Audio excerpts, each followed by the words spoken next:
Bonjour à toutes et à tous. Vous l'avez certainement entendu, hier, l'Union européenne a décidé de prolonger de 10 ans l'autorisation du glyphosate et la France s'est abstenue. Elle n'a pas voté contre, elle a laissé passer, laissé faire cette décision et ça, c'est un triple scandale.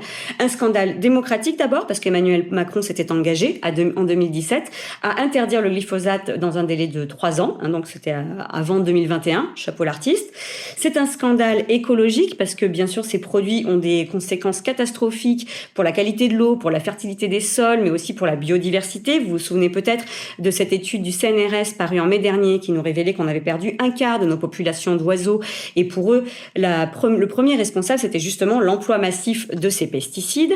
Et enfin, c'est un scandale sanitaire et sociale, parce que derrière, bien sûr, ce sont des maladies. Ces produits favorisent les maladies comme certains cancers, mais aussi comme certaines maladies neurodégénératives, comme la maladie de Parkinson. Je ne sais pas si vous savez, mais c'est une maladie qui est reconnue comme maladie professionnelle chez les viticulteurs, par exemple. Parce que c'est bien ça le problème, c'est qu'en fait, les premiers à pâtir des conséquences néfastes sur la santé de ces produits, ce sont les agriculteurs, qui sont évidemment en première ligne, et derrière, c'est toute la population française.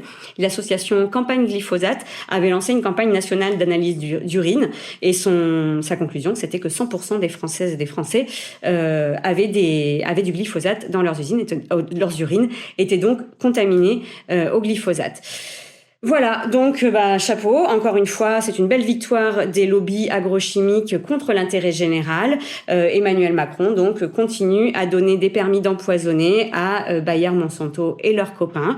Je rappelle que nous, à la France Insoumise, en 2022, nous avions fait une proposition de loi pour l'interdiction justement du glyphosate et nous ne manquerons pas de l'interdire pour de bon quand nous aurons pris le pouvoir.